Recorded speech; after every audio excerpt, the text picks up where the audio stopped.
සුබ සන්ධ්‍යාවක් යාළුවනි. ඔයාලා හැමෝම සාදරයෙන් පිළිගන්නවා මුතුස් කුකින් ඩයරි channel එකට. අද මම ඔයාලට කියලා දෙන්න යන්නේ මම එදා බෙඩ් රෝල් එක හදන වෙලේ ඔයාලට පොරොන්දු වුණ සියඹලා සෝස් එක.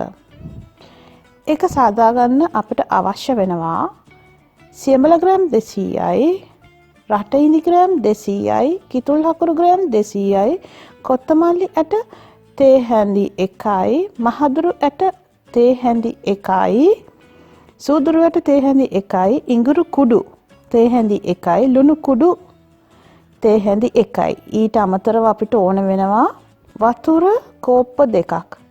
දැන් අපි බලමු මේ ඔක්කොම එකතු කරලා කොහොමද සියඹලා සෝස් එක සාදාගන්නේ කියලා.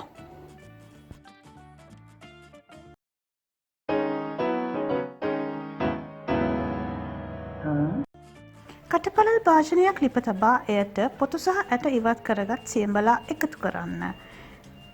තවද ඇට ඉවත් කර කපාගත් රටඉදි සමග ලියාගත් හකුරුද එකතු කරන්න. එයටම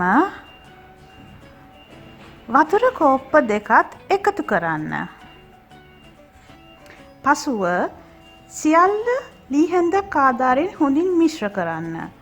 ඉන්පසු මෙම මිශ්‍රණය ඝන වනතුරු විටින් විට හූරුගාමින් පිස ගන්න. දැන් ඔයාලට පේනවනේ සියඹලා මිශ්‍රණය ඝනකම් වී තියෙන්නේ හොඳට. දැන් එයට අපි කොටාගත් කොත්තමල්ලි, සූදුරු මහදුරු කුඩු ටික සහ ඉඟුරු කුඩු ටික සහ ලුණු කුඩු තේ හැන්ද එකතු කරමු. සියල්ල මිශ්‍ර කරමින් තවත් විනාඩි 2ක් පමණ මෙම මිශ්‍රණය පිස ගන්න.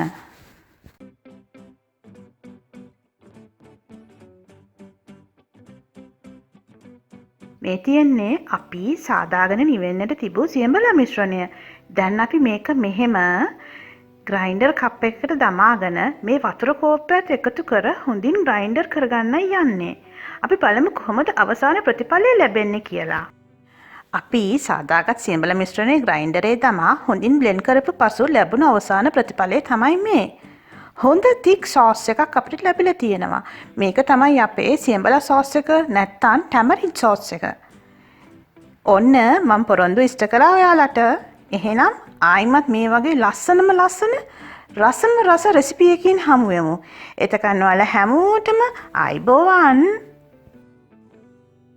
මේ වීඩියෝ එක නරඹපු ඔයාලා මේ තියෙන subscribe button එක click කරලා අපත් සමග එකතු වෙනවා නම් ඒක තමයි අපේ සතුට. තවත් මෙවැනිම ඔයාලගේ ජීවිතේට සතුටක් දැනුමක් සහ විනෝදයක් ලැබිය හැකි වීඩියෝ එකකින් අපි යලිත් හමු වෙමු. ඔබට සුබ දවසක්.